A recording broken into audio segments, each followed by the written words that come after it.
मेघालय के मुख्यमंत्री कोनराड संगमा ने सोमवार को नई दिल्ली के चाणक्यपुरी में राष्ट्रीय पुलिस स्मारक पर देश भर के पुलिसकर्मियों को श्रद्धांजलि दी। सीएम कोनराड ने अपने आधिकारिक ट्विटर अकाउंट पर तस्वीरों की एक श्रृंखला साझा करते हुए लिखा, हम सलाम करते हैं, सम्मान और हमारे देश की अखंडता की रक्षा में हमारे वीर शहीदों द्वारा किए गए सर्वोच्च बलिदान को बड़े गर्व के साथ स्वीकार करते हैं। वह आगे कहा कि दीवार कीमत राष्ट्रीय पुलिस स्मारक में हमारे उन शहीदों के नाम हैं जिन्होंने कर्तव्य का पालन करते हुए अपने प्राण न्योछावर कर दिए। गर्व सम्मानित हमारे मेघालय पुलिस कर्मियों के नाम देखने के लिए।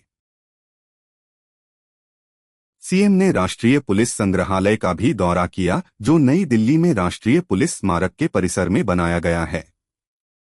संग्रहालय को समर्पित है सभी की स्मृति शहीद पुलिसकर्मियों और हमारे राष्ट्र के पुलिस बल के इतिहास और विकास पर भी प्रकाश डालता है।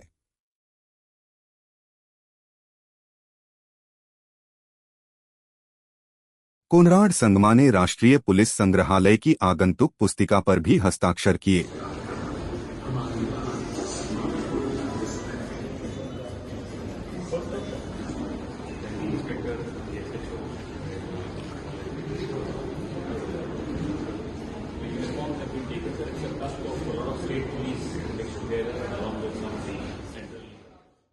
यूनाइटेड डेमोक्रेटिक पार्टी (यूडीपी) के नेता और कैबिनेट मंत्री प्रभारी पर्यटन पॉल लिंगदोह ने सोमवार को कहा कि खासी की तुलना में गारो कहीं अधिक परिपक्व और राजनीतिक रूप से अधिक चतुर हैं। राज्य की स्थिति पर अपनी टिप्पणियों को देते हुए उन्होंने कहा, गारो हमारे खासियों की तुलना में राजनीतिक रूप से अधिक परिपक्व हैं। हमने बहुत सी चीजों के बारे में बहुत अनावश्यक शोर मचाया।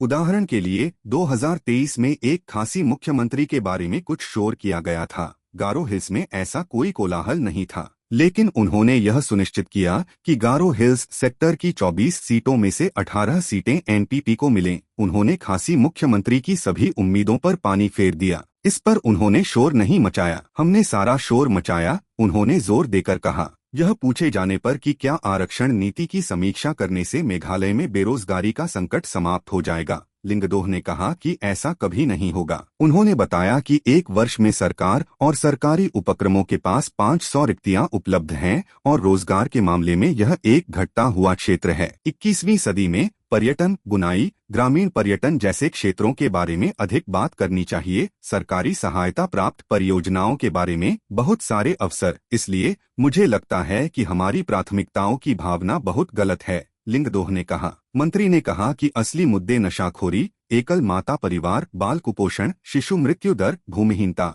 ये ऐसे मुद्दे हैं जो राज्य से संबंधित हैं।